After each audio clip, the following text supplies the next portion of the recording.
Well, hi, kia ora everybody. I'm just going to, my name's Eve Gordon, as you can probably see on my little screen, and I am the facilitator for today's discussion. But before we kick off, I'm going to call on Adam to say us a little karakia. Cool. Minoi tātou. Whakataka te hau ki te uru, whakataka te hau ki te tonga. Kia mā kina kina ki uta, kia mā taratara ki tai. E hi ake ana te atākura. He tio, he huka, he haupunga. He homie, huie, tai. Aiki e. Kia ora. Thank you, Adam. The first thing I want to do today is just real quickly go through our panelists and just find out a little bit of who we all are, and then I'll kick into the sort of gist of our conversations for today. So in any order, I'll begin. My name is Eve Gordon. I am a circus performer. I've been running the Dust Palace for 10 years now. We're in our 11th year. The Dust Palace is a circus theatre company that also ran/me run a school. And prior to that, I trained as an actor, and I'm also the current chairperson of the Aotearoa New Zealand Circus Association, along with Imogen, who is on the steering committee. Look at that. Look at the Hello, segue. I am indeed. Is that a throw to me for a little intro? That's it. Seamless. I love it. So I am also on the steering committee of ANTSCA, which is a volunteer position, but I'm super stoked to be there, part of that cool team. I'm also, I'm a Wellington-based circus artist and just general creator and doer of things. And I work in like a tight-knit trio. So I co-direct Colossal Productions, which is a circus production company. We do all sorts of stuff, like from creating and touring productions to building quite bespoke infrastructure. So we've got this kind of blend of circus and design and tech. And then a whole nother hat is touring with a company called Laser Kiwi, which is circus sketch comedy. So that would normally have us touring overseas 5 to 6 months a year, but I sense this year might be a bit different. Maybe. So that's me. Wonderful. Let's throw to Tanya, who's up next on my screen. Talofa lava, kia ora koutou katoa everybody. I'm Tanya Muagututi'a, and I'm originally from Christchurch. I lived most of my life there, and then I relocated to Auckland after the earthquakes. And I work mainly in theatre these days, but have worked in events and production and all sorts of things, but mainly in performance and making theatre works. So I worked for, after I kicked into sort of having to work, which was after the earthquakes, and like working for the man. I was very lucky to work for the artistic man, so I did work in events here in Auckland.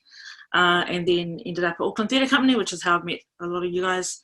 And then at Auckland Arts Festival, how I've met some of you other guys. And then I recently worked for the Christchurch Arts Festival, went back home to work down there for a year. And then, and still in contact with those guys. And then I recently was producer for Okareka Dance Company with Taiaroa Royal's brand new show, which premiered at the Wellington Festival and New Zealand Festival last month. So, so the next project that I was going to be working on is a South Auckland show that I've been working on every year for the last 7-8 years.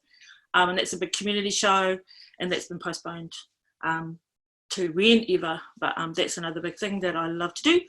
And I just want to say thanks for asking me to be part of the forum. And I think maybe it's because I've had a little bit of experience with having to change your life in a crisis. Maybe that's why I was asked, but also it's just nice to be asked. Thanks. You're cool. That's why I Cool. Let's now go to Adam, who's directly underneath me. Kia ora everybody. My name is Adam, as you can see by my little name tag under my face. I was born in the States, and I lived in Cambodia for a couple of years when I was growing up, and I moved to New Zealand when I was 11. We moved to a small town in Taranaki. After I finished high school, I traveled for a bit, and then I came back and trained as an actor. We moved around a bunch. My parents are both healthcare professionals. Dad's a physio, and mom's a physio who retrained as a midwife. She's been a midwife for a bunch of years now. So, yeah, two medical parents, and they were doing really like creative problem solving with all sorts of different people with disabilities when we were in Cambodia. So I was just immersed around people of all sorts of different capacities. I trained as an actor because I'm really interested in people and how they think and care for themselves and each other. And I've been working as an actor, director, and I'm a clown doctor now as well. So I've been working in that since 2016. I really like dramaturgy as well. I love coming on board and supporting other people's projects. Just come in for the glory strokes and do the tweaking at the end, which is how I got involved with Dust Palace. I started working with some of their whānau, and then I've performed with them and toured around the world with them earlier this year. And I'm a founding whānau member of Te Pou Theatre out west as well. So yeah, that's me. I'm real interested in community well-being, people, and that's my mahi. Kia ora. Kia ora. Carlene. Cool. I'm Carlene. I'm based up in Auckland. I work in pretty diverse roles in the performing arts, mostly in dance and circus. Lots of teaching for some big organisations like the University of Auckland and some smaller organisations.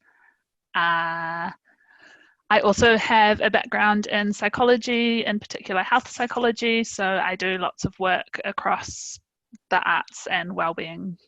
And yeah, that's me. Yay. And Sarah. Hello. Kia ora, ko Sarah tōku ingoa. I'm the current General Manager Interim at Q Theatre. I grew up in Palmerston North, so I spent most of my life there until I moved to Auckland to train as an actor. And from that, I was lucky enough to be in a class who decided that it would be a great idea if we all worked together forever. And we created our own company and made about 20 works in 8 years, which was really fun. That all came crashing to a halt a few years ago. And I've been working at Q for 7 years, starting out as an assistant producer and kind of muddling my way through numerous jobs there, mainly around program. I grew up at Centre Point Theatre in Palmy with my mum, who was the artistic director there for a number of years, Alison Quegan. So I've kind of spent most of my life in this industry, so I guess it's sort of hard for me to separate my identity from the performing arts and theatre in particular. So being at Q is sort of the right place for me to be in terms of throwing everything I have into that space and that hub, that and being part of the kaitiaki for that space. So yes, long may it continue. Yes, agreed. And Nat. Howdy. All right. Well, it's been really interesting to hear all of you and all that you do. I am an actress, but I also specialise in burlesque and drag, and I do a lot of character-based acting. I'm also an events producer, and I also direct. I'm also a teacher. I used to teach in high school doing drama. I'm also qualified to teach English and classics randomly. So a little bit about me, I suppose. So I grew up in theatre. My passion has always been for live performance. I did that all throughout high school, and then went to University of Auckland and studied English and theatre. Graduated there, and I kind of fell into teaching. I was kind of working for the man and realized how much I hated it. And the recession hit, and I then went and I was like, you know what, life's too short. I want to do what I'm passionate about. And the things I'm passionate about is teaching and performing. So I went and did that. And then I went freelance, and so I actually reverse back. I decided to go and get qualified in teaching. So I went and did my grad dip in secondary school teaching. And then I worked at Rangitoto College, Albany Junior High. I then took on a co-HOD of drama role in my first year of teaching at Onehunga High. And then I went on to Western Springs College, and I left there in 2012 to go freelance. And so that was in 2013 was my first freelance year. And so I've been freelance for, how long? 14, 15, 16, 7 years. I'm an artist, not a mathematician. And then, so throughout that, I started producing burlesque and vaudeville shows in 2011. I just thought that there was a market for it, and there wasn't really much going on at that stage. And I've continued to do that. And throughout my time as a freelancer, I've really tried to focus on learning and creating performing arts, like diverse performance shows to showcase the wonderful talent that we have in Auckland and around New Zealand. And so this year my goal was to step back from producing more of my own stuff and to get into more of working with bigger organizations. And I started on that last year with the New Zealand AIDS Foundation, and I co-produced Big Gay Out this year. So that was a really awesome undertaking, and it was really, really neat. And yeah, and that was just, it was just wicked. And it was, and yeah, and for this year I was, you know, I was on film set working, and that all came to a grinding halt pretty quick. And yeah, within 48 hours, all the gigs that I had lined up for the next 3 months just evaporated overnight, as I'm sure that some of you who are performing artists can understand. So yeah, my goals were to do bigger productions, sort of expand my knowledge, and just keep hustling. And unfortunately, that's all sort of up in the air at the moment. So that's me. Oh, and I should say, I do all my, I produce all my own shows through Vavavon Productions, which has been around since 2012. Awesome. Well, welcome everybody, and that brings me perfectly to the summary of today. So survival strategies is the topic that we're going to throw in the air today. And obviously it's more than just putting bread on the table. Thankfully, our wonderful New Zealand government has done everything that they can to help everybody that they're able at this crisis time. But we're interested here in survival of us as artists and arts organizations, practitioners who have been contributing to the world, which has just changed on us so dramatically and perceivably indefinitely. Survival strategies might be just making sure that there's a cup of tea break coming up at all times, or it might mean endless financial planning and restructuring to try and model a new way of keeping a business alive or organization alive. It might mean a creative explosion or a changing of art forms, or going underground like Willy Wonka, coming up some other day. So the first question that I gave to the panelists in the preparation for this learning lunch was, what have been your immediate survival strategies? So like what kicked in first for you at this time, you know? So if you guys would like to have a chat about that. Okay, I'd like to start because I think might be a little bit different for me because we've been through quite a lot of crisis before. Yeah. So I think firstly for us, and I think this is something that people do instantly, and of course it's just making sure that everyone's all right and immediate family, and that everyone can connect okay, and everyone's calling each other and making sure that, you know, everyone's okay. I think that's always the priority in terms of your immediate family and where everyone is, and and safety and things like that. I think one of the things that we learnt from the earthquakes is that social media, which wasn't so big, there weren't so many platforms back then, was that it really was a lifeline to, you got to use it to get information or to give information. And one of the things that we did instinctively, I think, was just sort of sharing what at that time was what was Christchurch Council was doing, was they were sending out sort of the civil emergency information. So things like that was really helpful. We, in terms of my family, we had extended family that helped us, that we could kind of call on and sort of go, well, we need to get out of here. And so Pip, who's in this forum, who's sitting, she was one of the families. So Pip's in Dunedin, so we went down to Dunedin. We took our whole family down there, and we were able to do that. But once things settled, it was sort of social media. Facebook was the thing that everybody connected first once our power was back, just to check in and make sure that everyone was okay. And the checking in part could be 5 minutes, it could be half an hour, but it was just really important to connect, to make sure that your go-tos are all okay and that they know that you're okay, because it's when it's something that you're not really quite sure about, it's the people out there that can help you with navigate to your own space. I think this is because this is so extraordinary in terms of where we are, and we're now in a bubble. I think as artists, I think it's just important for us at this point is just to give yourselves a break, just to don't rush into anything. And I've seen lots of rushing. I think I'm a calm person anyway, and I've learned that through production because and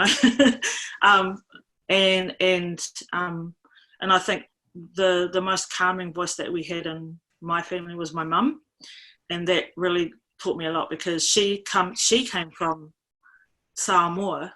She was raised in the islands where they learned, when they came here, that's when they accumulated the things that they needed to live by, but actually could probably live without, more so than we could, And in a different generation, we were running around like crazy people in our house, making sure that, we're like panicking about not really much was really going on in our house. We're actually okay. And it was those calming voices that were like our parents, and their wisdom was just to, calm our kids down, calm ourselves down. And so what we learned about that was just to give yourselves time, give yourselves a break, to work out what you need to work out for yourselves and your family. And it's okay, whatever you come up with, because you're the one who knows how to do it for you. And as artists, so creative, we think that we have to do everything, but we don't actually, because where your connectors are and your connections and your, your go-tos, your family and your friends, that's where they can help you.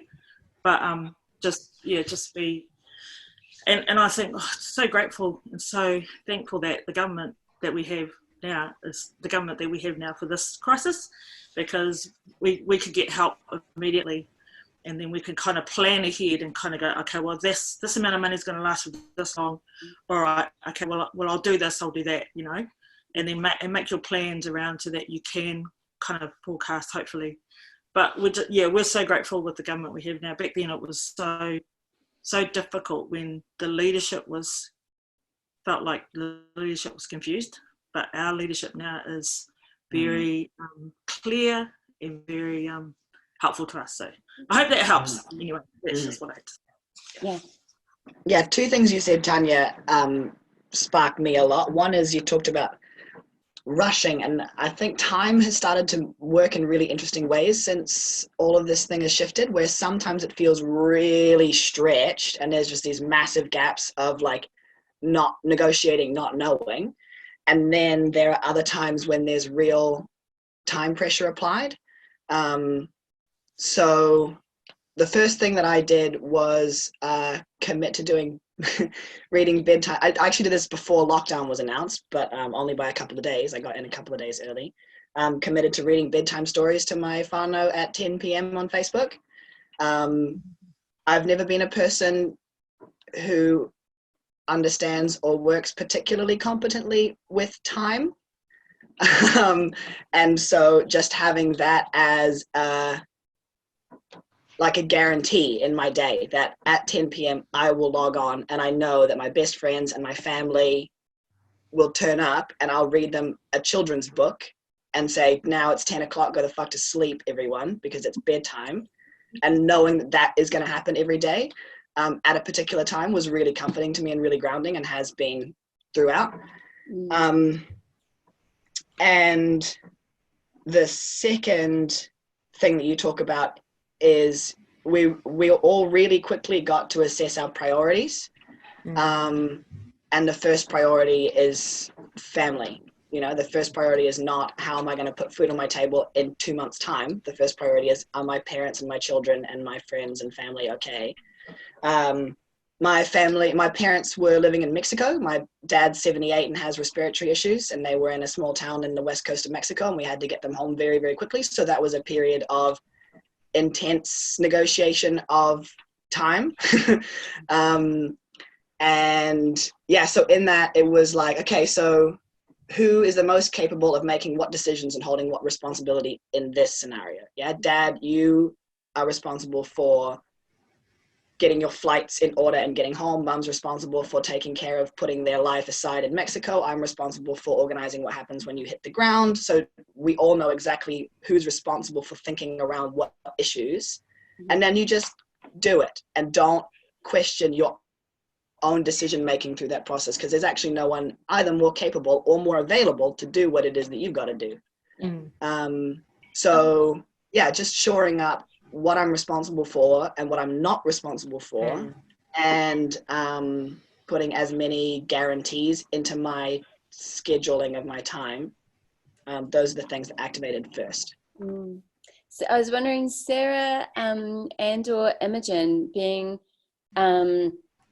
sort of core members of a organization, was your experience of time similar to those two that have spoken? For me, it was quite I'm not sure actually. I think it is obviously really individual, and like on a personal level, my instincts always straight to my family and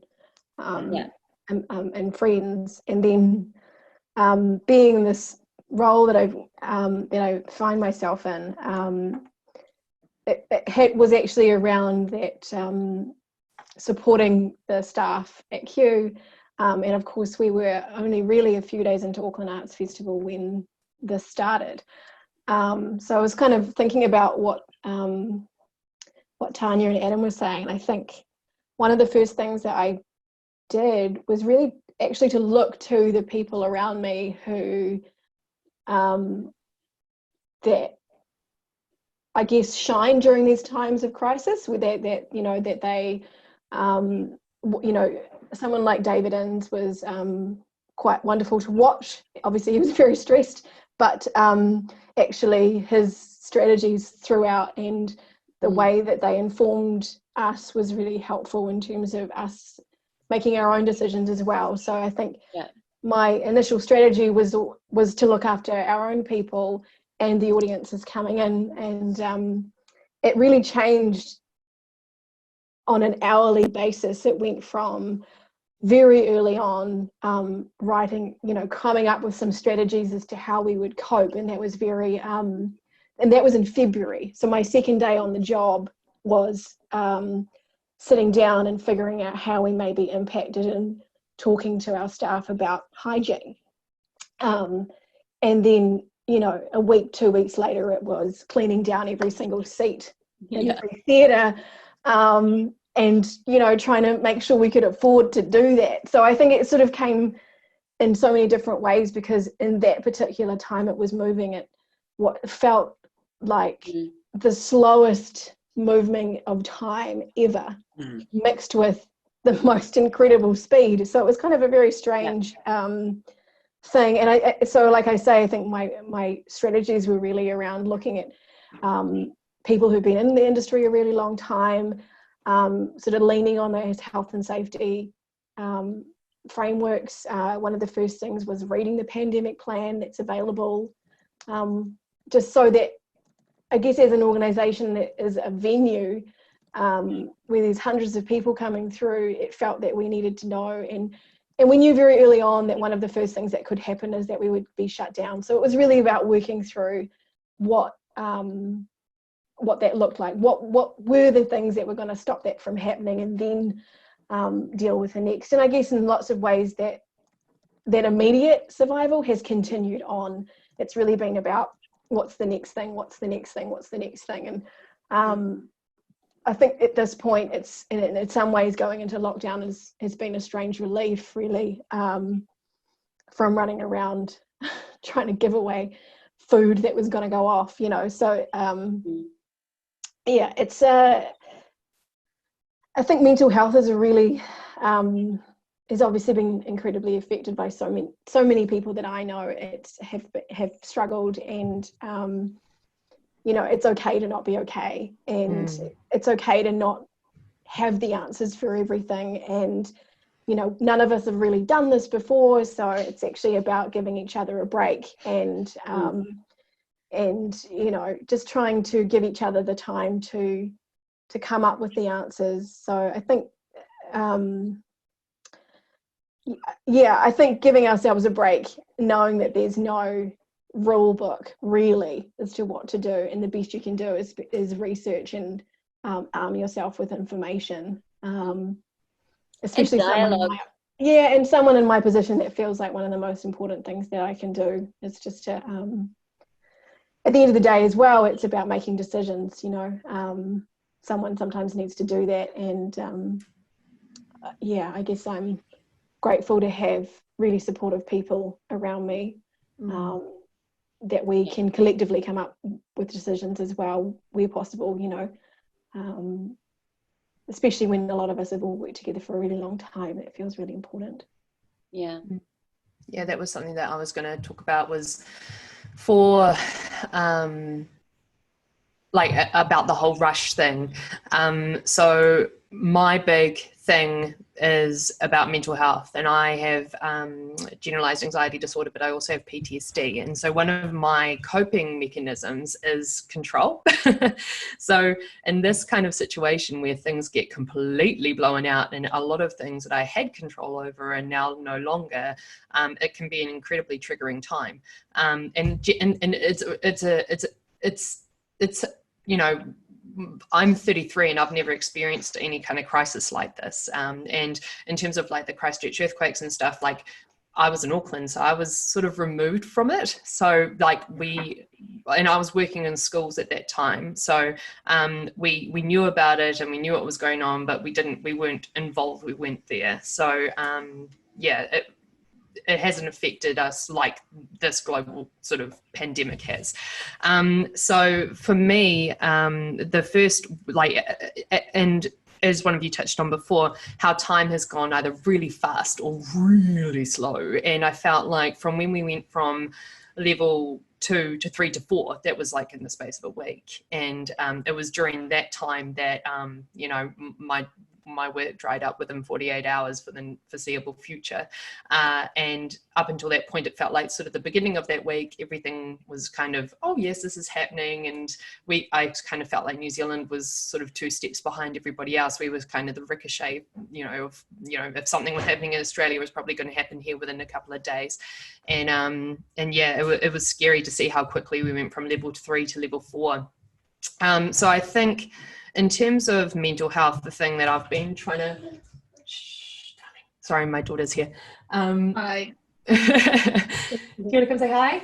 Bunch of grown-ups talking about important stuff, apparently. You like her hair? Look, she has cupcake hair.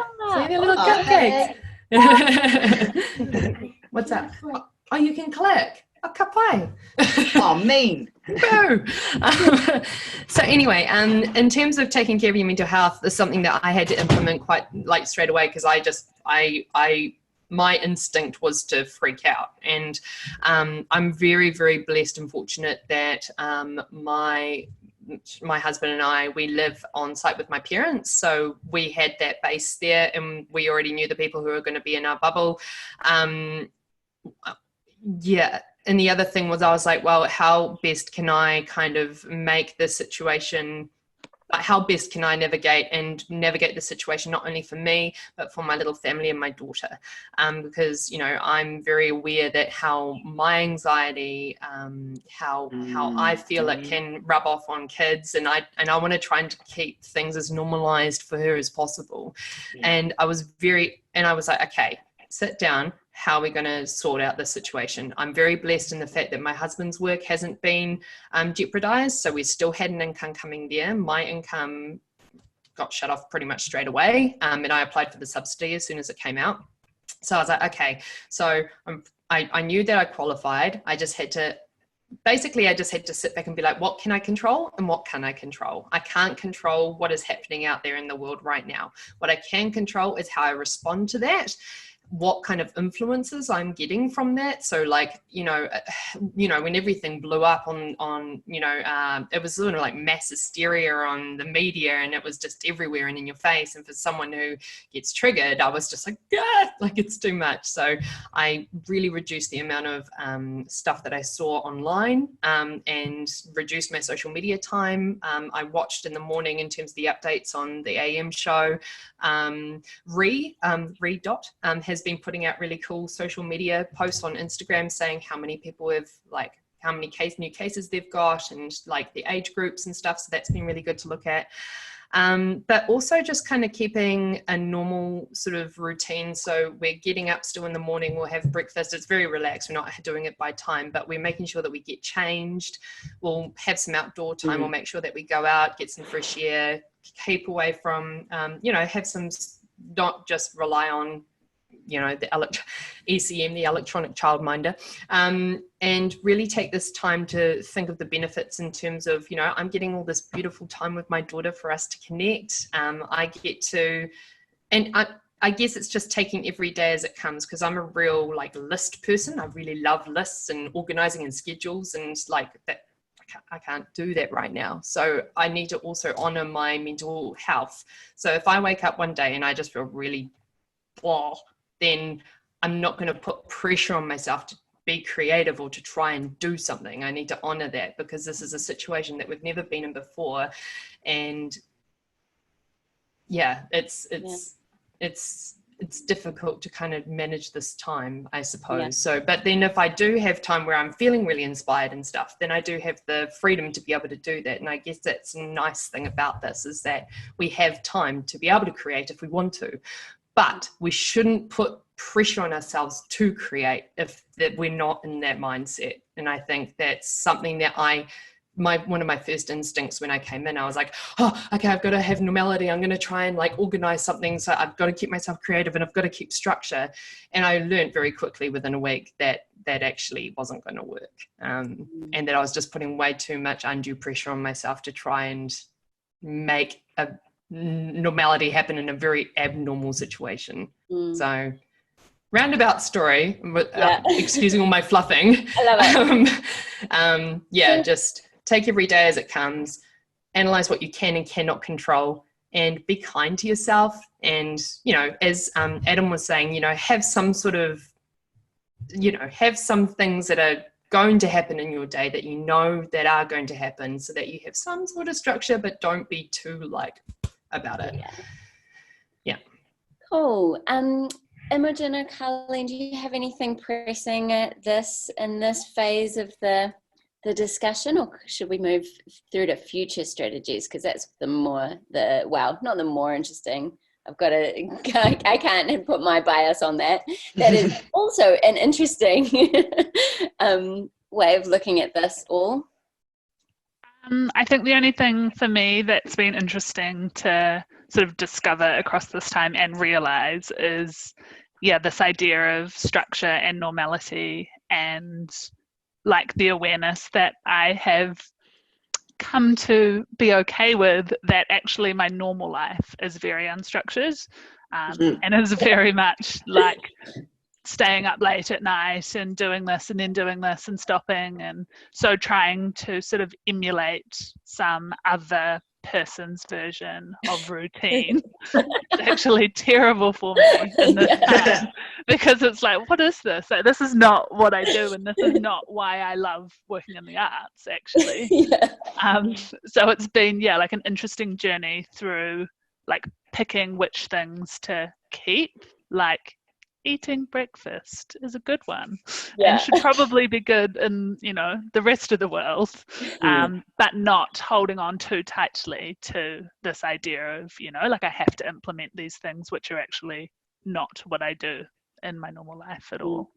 Sort of building on from that, I think I've realized that a lot of the things that I think I learned to overcome just within this industry, like touring or turning up at an apartment that's too small, or like all the struggles of changing time zones and stuff, like all of the skills that we've learned to overcome those things are applicable here as well, and I think it's just we've spent years working together as a small team, and all of our tools of communication and valuing each other's time and respect and patience, like it's all just really coming into play now. So I feel like a lot of the learning and the struggles being in this career are really coming to shine now. There was actually an amazing article written by an American lady, and it was on Circus Talk, the Circus Talk website, and it was literally about how the way that people learn and practice circus, and aligning that with the skills that are most useful during a global pandemic. And I just love that. It's like, we've actually been training for this. No, I feel very almost confused. I keep waiting to feel stuck, or I keep waiting to struggle. And I'm just super grateful that it hasn't happened yet. Like my family is safe and well, for now, and I get to touch base with them. Staying, for some reason, being in the country and being in this sort of pandemic with them has meant that I've been more in touch with them than I would normally be when I'm on the road. So I think, it's like what you guys were all saying earlier. It's really shined a light on what's important. We've been in this like constant drive forward. There's been so much pace. And I think this has been the first real time that we've got into like pause, take stock, look back at the work that we've done, and then look forward. And even within all the uncertainty, like we've got some things that have been on the back burner for a long time that we're now actually just genuinely really excited about. That sort of actioning within this weird bubble that we're in.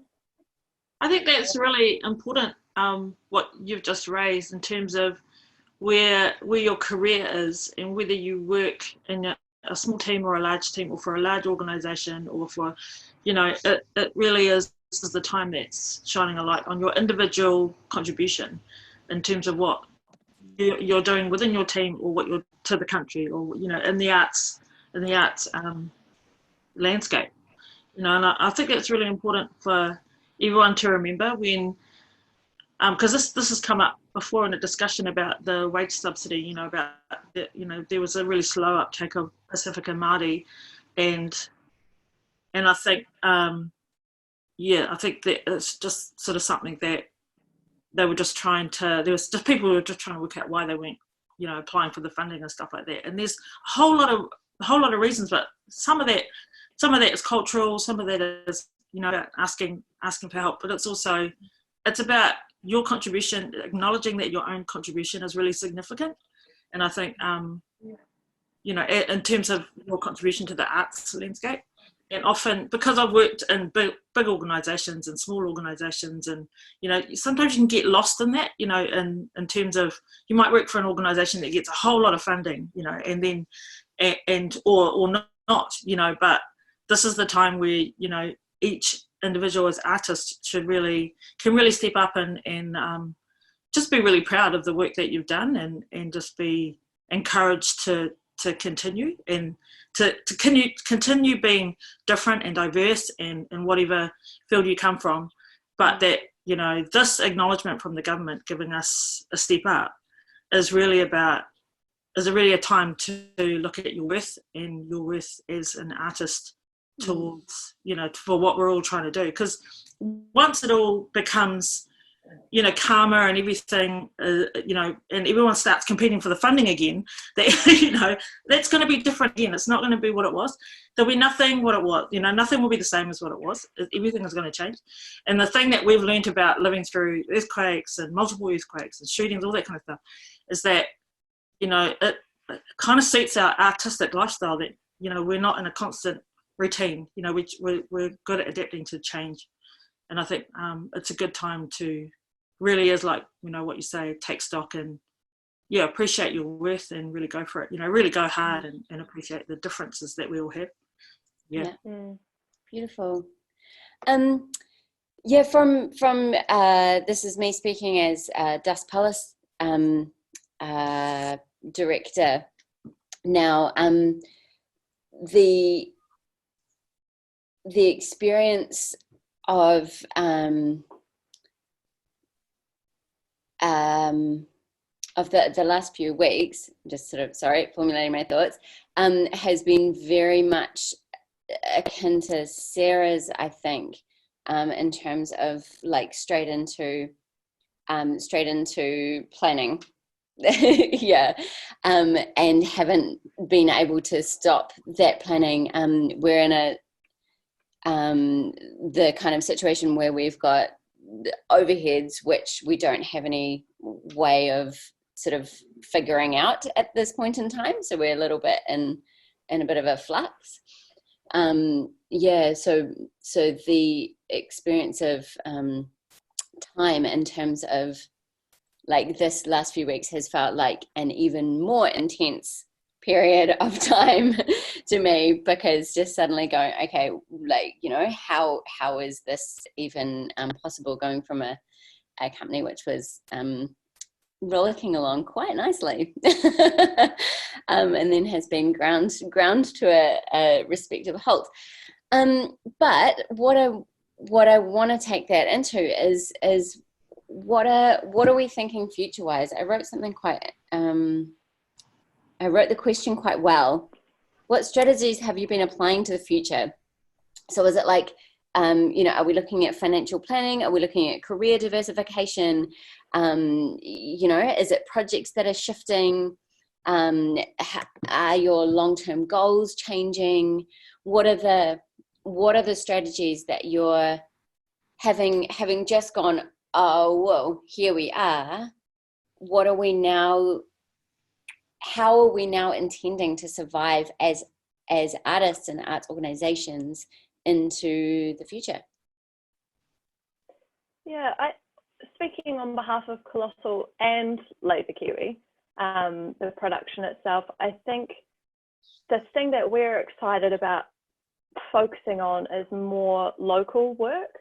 You know, like a lot of our work takes us around the country, overseas, and I think this is a really cool time to just not focus smaller, but just focus in and like listen and create things on a different scale. So yeah, I think the next steps for us will be being more grounded in one spot, you know, and like this 4 weeks of lockdown in our tiny bubble, I think it's just the beginning of that. Yeah. And how did you see that coming to you as a strategic thread? We went, it's a bit boring, but we went through all of our documents and all of our strategy. We'd do like a yearly big fun meeting over wine once a year, you know, and we went through and we sort of like picked it all apart, and we haven't thrown anything away, but we have just picked out the bits that we think are, I don't know, practical to work on, things that we think are going to be important or valuable for people, you know, people who have, I mean, so many people have lost their jobs, so many people are living through the same uncertainty that we are as creatives, you know, so just picking out the bits of work that we think will resonate with people and start making. Yeah, I think we're still in such a grey zone, you know what I mean? Like, it's so hard to be like, okay, in 6 months I want to be able to do this. So what I personally have been focusing on as a performing artist is how can I diversify and adapt to this new state that we're in. We don't know how long this is going to go on for. We don't know how long, like, you know, we may finish at level 4 next week, but we might be at level 3 for another 3. We don't know. And the government aren't giving us any certainty as to what's going to happen. And then how long is it then going to take people, the economy and, you know, people to recover from this financially. You know, we need to be thinking, if we're going to be putting on shows, what are people going to be able to afford? So something that I have been trying to work with, I'm a promoter for Cassette 9. And Cassette have been really awesome in terms of like trying to diversify. So they've set up a Twitch account, and then promoters can come on board and create like online digital shows, or like they did some live streaming DJ sets last week, and people can put up their PayPals, and if people can tune in and pay that way. I've been watching a lot of like overseas, especially in the US. There's, in terms of drag and variety and burlesque, they've been, and in Australia, people have been diversifying by putting out shows on Twitch and putting your PayPal up. I'm involved with a show at a queer venue called GAY, which is happening tomorrow. So what they've done is they've asked artists to create an act at home, film it, send it into them, then they're compiling the show, and you go onto their website and you go through a PayPal link. Minimum is like you pay $10, or if you want to donate more you can, and then they'll send you a link to the video that you can then watch. So that's a way that people are kind of getting around it. But a really cool thing also is that it allows, like for me personally, I'm able to perform in an international show without leaving the comfort of my house, because I'm performing in 2 burlesque shows in Australia which are going to be online. So that's kind of a cool way that people have diversified, and that I'm kind of getting through that. And with Cassette 9, I'm trying to organize a sort of variety show, probably going to be run through through the Twitch medium, where performers would send me their stuff, and then we'll showcase it and put PayPal links up, because it's, I think, you know, I'm very, as I said, I'm very privileged and blessed in the fact that, you know, I got the wage subsidy. My husband still has his work, so we're okay for, I don't know, a month or a couple of months or whatever. But yeah, diversifying, I guess, and just working with what you can do in the moment. And yeah, it's just, and you know, I'm really lucky in the fact that, you know, I don't have any overheads in terms of my business, apart from like accounting fees and the general running of things. I don't have a venue that I have to worry about. I don't have employees that I have to worry about. It's just me. So I'm quite lucky there. But yeah, I'd love to hear about more organizations and how you're planning on navigating this, because obviously the wage only covers us for 12 weeks. If it goes on for more, if we're still at level 3 in 12 weeks, then what's that going to look like? How are people going to survive that and get through? So yeah.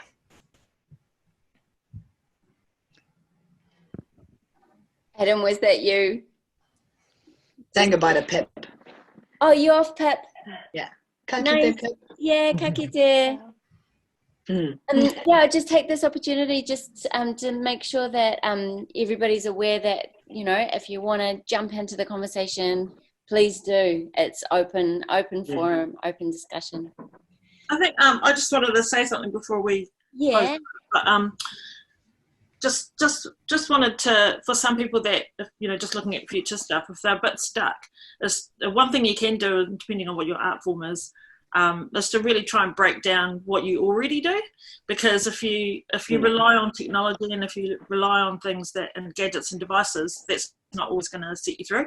So I think, you know, really, you know, everyone in this room has amazing skills. So it's really like, we've got the time now to really break down, really break down on the things that you're really skilled at, you know, if it, you know, and I think, and I say this because I think about instances when in some countries and regions that don't have power and don't have devices, you know, and I've been in a situation where I've been on a Pacific island and there's hardly any resources there coming from as a New Zealand delegation coming in, and we have all these privileges, but actually, you know, without power, we can still create, we can still write, we can still sing, we can still dance. So it's like really breaking down those things in terms of what you can do, you know, as an artist, because you just never know what you'll find in that, you know, like when you really break down your own skill set of what you do. And then that way, if you know, if we're really in a crisis and this does worsen, then we've got something that, you know, just sort of taking that back and really breaking it down. We've got that skill to share and show. And I just think there's Whamina, who's in our little discussion there, and she's done this really cool online dance. She just has a boogie in the morning at 8 o'clock. Is that 8 o'clock? Yeah, I think it's 8 o'clock. Every morning at 8, and it's called Dan's Light Club, which is named after a nightclub that used to be in Christchurch back in the day. and it's like 20 minutes. It's 8 o'clock. So you can just jump on her page and she'll just send up a link and she'll play music and you can just boogie. And I haven't even done it yet because it's too early for me. I haven't even done it. But I love that she's doing it because she gets all this music and she, you know, it's just like really, really simple things like that. Yeah. Because it's connecting, but it's also, it's just, you're dancing and you're doing the thing that, you know, makes you happy, you know. And one of the things that we did before, the last day that we could shop freely, you know, heading into level 4, was we went to the warehouse station and we got, you know, lots of chalk and things like that and paints and stuff like that. And I haven't painted since I was in high school, like 30 years ago. But we've been painting, you know, things like that. Like, we were able to do that. There was no one at the warehouse stationery that we went to looking for paints. But because we've done this kind of crisis thing before, we were like, what we know we do have is a lot of time on our hands. You know, so we've got all this chalk and, like, you know, the kids have been out there drawing pictures on the pavement for people to, you know, do hopscotch and stuff like that. It's just little things. Okay. Old school, man. Old school. You're all awesome. I know we're just about out of time, but I just want to jump. I don't care. I'm going to jump on the back of that anyway. I having grown up in a third world country, that's offered me an incredibly valuable perspective on what it is to have enough in my life. And now I live in a flash ass house in Ellerslie with a bunch of people, and I eat amazing food, and I like have power and electricity and the internet and amazing friends and stuff. But I know that that's not a necessary part of who I am. But what I do also, like, you don't need all this flash stuff to play with people and make them feel valuable and seen. And that's what the arts is for me. And that's what I've based all of my skill sets around, is fostering those connections with people. And so I also am in a position where I speak only as an individual. I don't have an organization behind me, but I do have a community behind me of people who are all in the same vulnerable position as I am, who I care about and want to foster the continuation and well-being of that network of human beings. So diversification of the application of my skill sets is like the fancy name for, I believe in the things that I do and the value of what I do and the necessity of it for human well-being. And so I have not allowed myself to be concerned as to whether or not I'll be able to keep doing that. I'm just going to. Yeah. And I've got a huge network of lots of different, you know, people who play in lots of different kinds of mediums. I have a whole host of Tron suits in my house because I have a man who builds light suits and does light dance shows. And so I've started doing mime and clowning in dance and like light suits. You know, there's no reason why we can't use this to breach the confines of our individualistic mediums and start thinking really creatively about how we can collaborate in ways that haven't been available before. So yeah, the creative thinking about what my art will look like is the strategy, and the driver for it is unflappable belief in the value of what I do. Yes, I think as brief as I can say that now that we're 2 minutes over time. Yeah. That's great. I was wondering if quickly, Sarah, did both Adam and Tanya's points there, in your perspective, how do they relate to Q Theatre as an organisation? I'm probably asking this question for my own personal reasons. That's totally fine. I'm going to learn from you. I mean, actually, it's the same approach. It's just a wider view, and it's not necessarily as personal, but in some ways, and Q is a business, but it also stands for something. So I think it's what this has given us is the opportunity to explore what Q means to the city.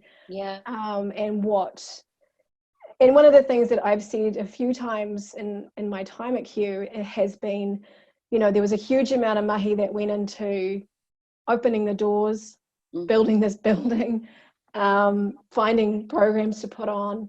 And in lots of ways, we've been hustling ever since then to keep those doors open. And we've invested where we can in work and collaborations and all sorts of different things. But at the same time, we haven't had a huge amount of space to be able to tidy up some processes and analyze the information we do have, and spend some time really looking at the future. So in some ways, this is a gift that we need to take that opportunity for. Usually the only time we get a break is between Christmas and maybe the second week of January. And then we start back and boom, we've got Auckland Pride coming up real quick. So I think in some ways, it's trying to see the positive in what has been a very dark time for us. The business model relies almost entirely on people walking through the doors. So without the ability to do that, it does sort of start to, it forces us to ask the question about who we are and what we do it for, and who we do it for. And so I think it's that same question of, breaking down your skill set and what you do, which is, I think, what Tanya said, and going, well, it's the same thing for an organisation. And we're really lucky in that we run our own ticketing. So we've got 9 years almost of ticketing data, which sounds like the most boring thing in the world, but is actually incredible, because there's a lot we can do with that, and the same with the hospitality side of things, which are two things that, as someone who trained at drama school, is not something that you think would be super jazzy, but actually it kind of is, and it's it's really incredibly important to. I was geeking out over my graphs last night, I've got to say. I was like, look at them. Oh mate, I feel you. Thing.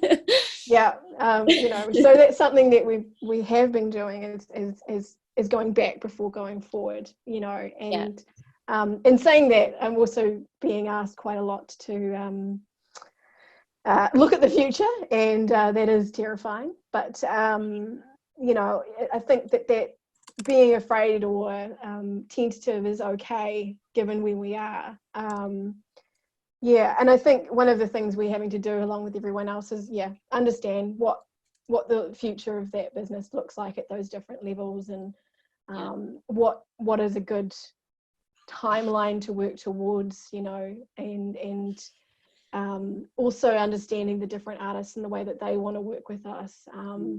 And I think as a physical space, we certainly have to analyze what it looks like to be a digital space, but we do have some quite intense limitations in that our website, if anyone's been on our website lately, it's not mobile optimized. It's quite old,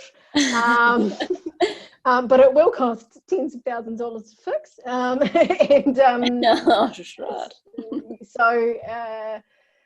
So we've been kind of going through different processes and understanding where we're at, and I think one of the program visions that I came up with a few years ago was that Q needs to work towards reflecting and responding to Tamaki Makaurau, to the city that we live in. We're a physical space. We landed here. We're not something that is changeable and movable, as much as maybe we could argue that we're not. We're a big building, and we're an organisation, and what does that mean to respond? And we're not a producing house. we work with artists to collaborate with them and to, you know, elevate their ideas. But in saying that, we are, I guess, a vessel, a holding space, and putting all those things together kind of by default comes up with a point of view. So I'm always really passionate about looking at what that means. What does it mean to hold space for artists? How do you reach more audiences who might not know that theatre is actually a cool place to go and you might have a good time? So it's just kind of being able to spend time at, you know, what are the things that are our biases? What do we keep doing that we could do differently?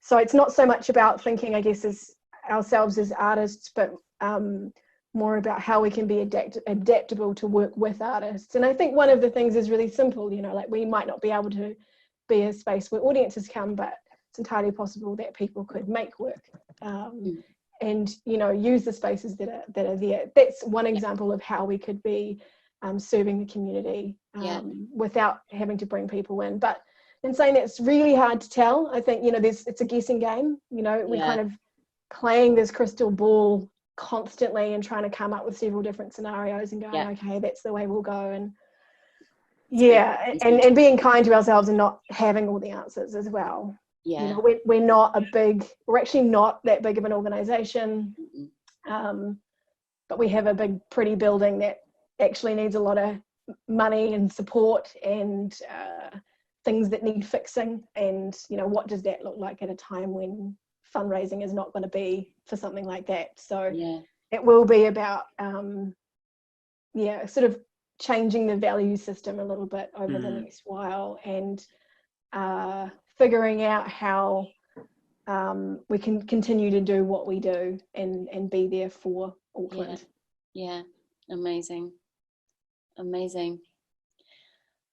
Well, I feel like, can I just, sorry, Kane here. I just wanted to share a couple of very recent experiences, if that's okay. Most of my work is not based in Aotearoa, and I was quite excited the last couple of weeks because some things started to pick up once again, and I thought, oh great, we're reopening. But it's the beautiful interconnectedness of our industries, I think, has shown itself, for me anyway, this week. For example, just as I got online for this meeting, I got an email about a project that I've been working on for quite some time. It's not going to proceed. And that's because, you know, project A that was going to fund project B, that was going to supply the thing for project C, you know, the domino effect has kicked in. And so that's really underscored a couple of things for me about what I've been trying to do locally, which is really like what a lot of people are talking about here. I think that certainly here in Papeoia, we're overworked and underdeveloped. So a really cool goal coming out of this would be to swap that around, to be working as much on the developmental kinds of things as the dates. And I'm having mixed success here, utilising a festival that, you know, I've turned on its head, that I'm hoping can be kind of a vehicle for us all as a city to work towards, and that sort of like develop more than replace the busy work. But I am watching my colleagues get new kinds of busy work, like how quickly we're so trained. Like, I meant to have a deadline. Maybe I should have another one. It's like, don't do that. Find a deadline. Find a deadline. Make one. If there isn't one, make one. That's the royal we. But I did just want to make a note. I'm not well. I'm sick. I've been really unwell the last couple of days, and so here's a weird thing. I planned on a lot of things, but I did not plan on being unwell. And I think it's part of our conversation, again, you know, the royal we, that we haven't been engaging with enough, maybe through the group, and just as ourselves, what happens when we get sick? Because, you know, we're talking, okay, great, yeah, I want to get up too and do the aerobics, and I'm apocalypse fit. Like I built a theatre overnight in Cairo. You know, we were performing at 10 a.m. the next day, but I'm not well, so I actually can't swedge at it. and it's really hard for me. So that's not the first cancellation that I've had in the last few weeks. But when I got that email, and I think it's because I'm depleted and I'm not at my normal sense, that was like, oh no, fuck, like that's it. We're dead.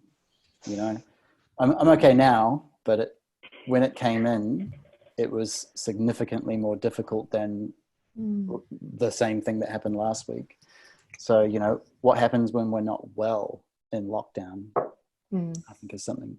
And I don't think I've got the COVID, but I won't know until Friday as well. So how many of us will actually get the virus, and what does that mean for our ongoing well-being for the next couple of weeks at least? I think, just to jump in here really quickly, something that I think we all need to take into perspective as well for all of us who have either lost work or lost funding or whatever, we need to allow ourselves time to grieve. Yeah. Because it is like, you know, thank you. Like we really do need to be kind to ourselves and allow ourselves time to grieve. Things have changed literally overnight and are continuing to change. And as you said, Kane, we're getting more disappointments happening. But I think, again, you've got to be kind to yourself, allow yourself to grieve, allow yourself to process, and don't beat yourself up too badly about feeling disappointed, because I think we're looking at the situation and being like, oh well,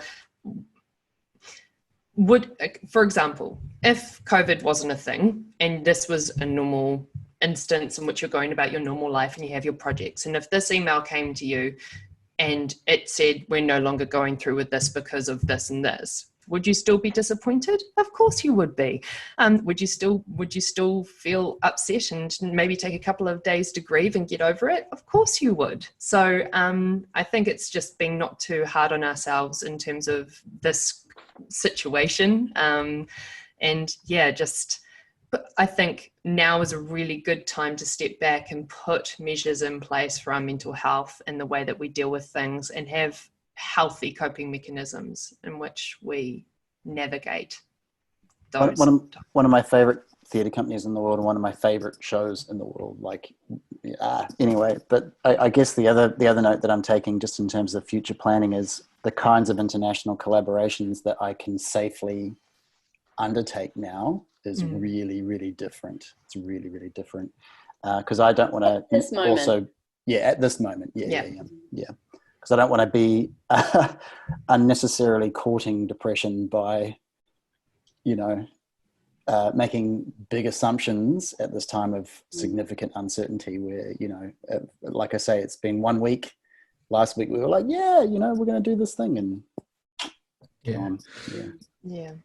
Hi, Square here. Just jumping in on both Kane and Nat's kōrero.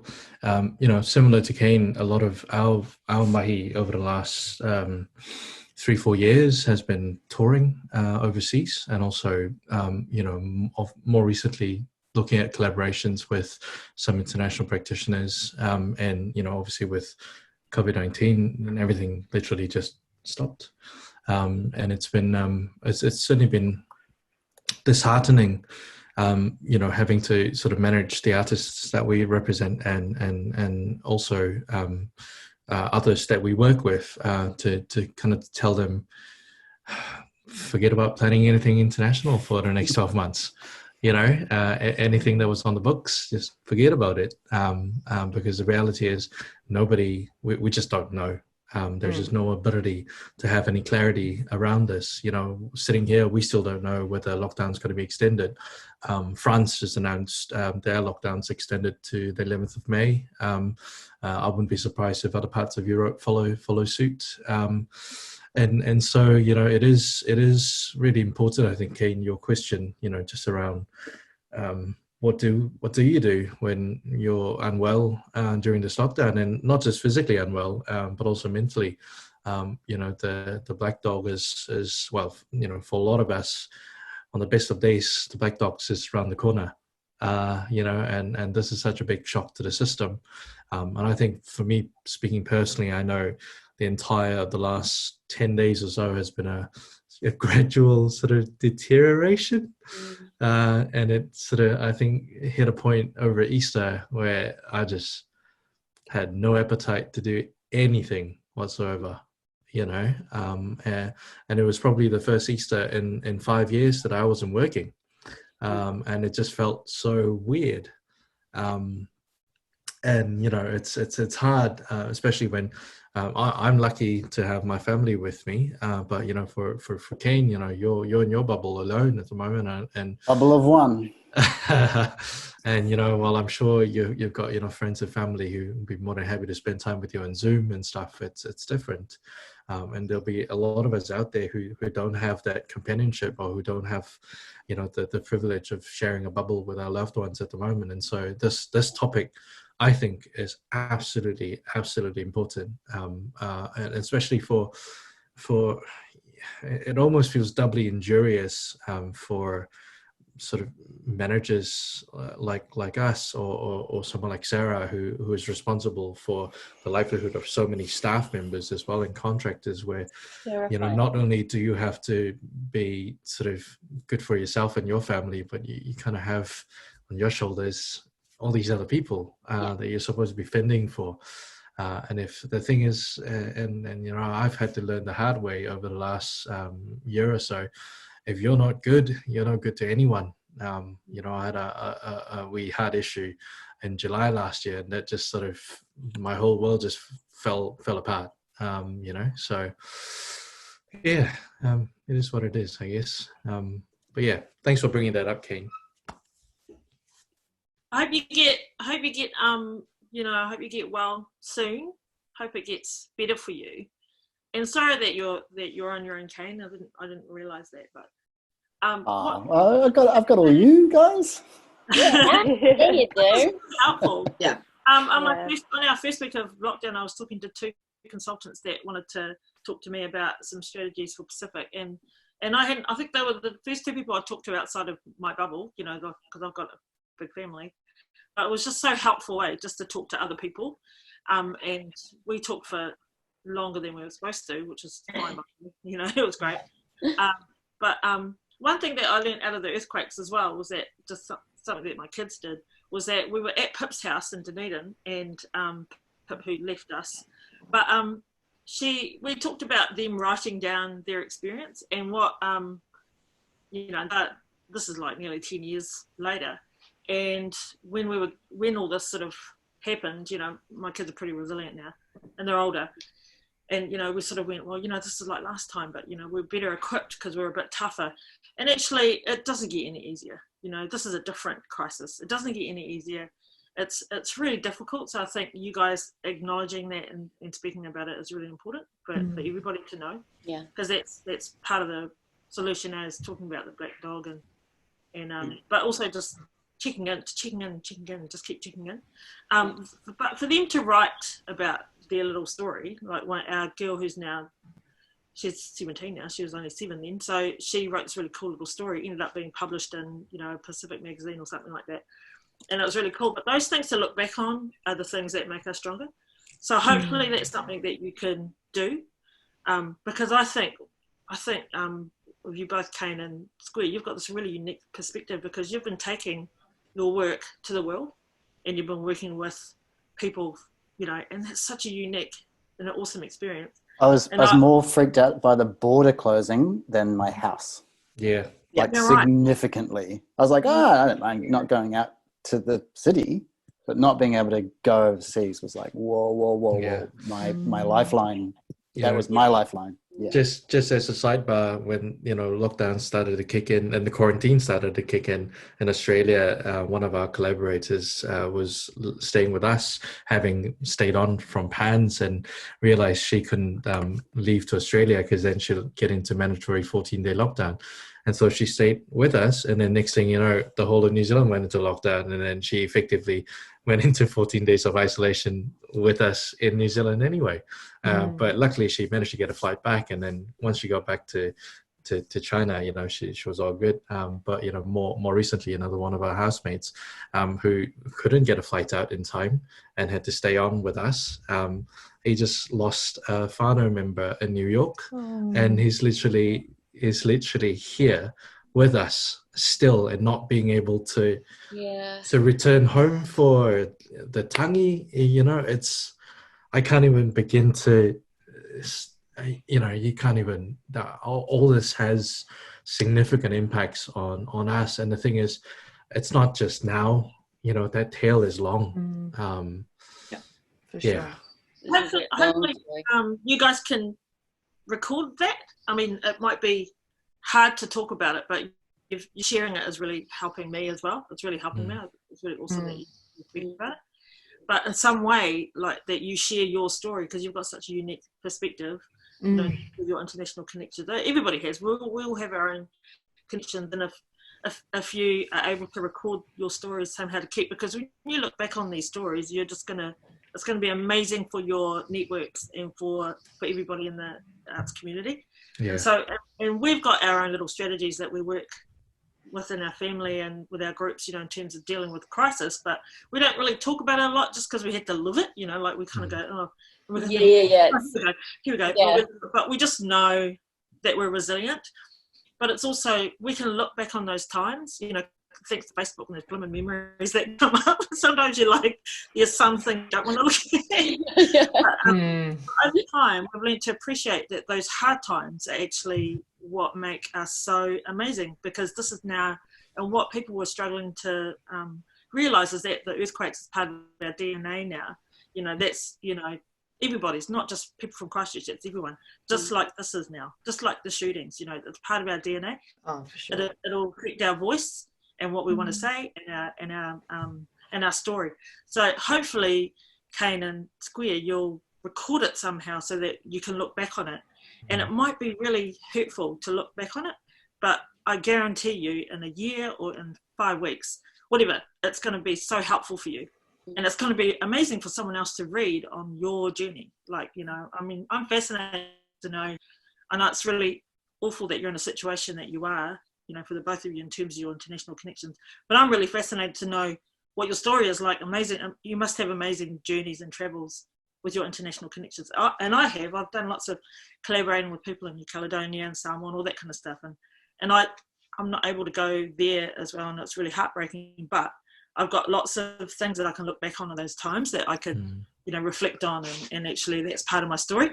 And it's, I just think you guys are amazing that you've got this, or everyone is, you've all got this amazing story that, hopefully you can log it somewhere and record it, and then you can look back on it and reflect, and it'll be really, I guarantee for you guys it'll be really helpful. Thanks for that, Tanya. I'm going to do that. That's a really cool idea. Thank you. Yeah. I think. Sorry, I'm taking up too much time. Well, Whānau, I've actually got to go as well because I've got another meeting in a couple of minutes. And I'm not sure what my leaving. I thought I'd announce that verbally rather than write it on the thing. Thank you all so much for your thoughts and words and discussions today. I think I've found heaps of things in there that I can hold and make part of my mental space. So that's amazing. Thank you. Thanks, Eve. Well, on that note, we'll probably end the meeting. But thanks very much, everyone, for your time. It's been great to see you. We'll be doing more of these every Thursday and Tuesdays. Yeah. So we'll see you soon. Thank you. Later, everyone. Good day. Good day. Bye.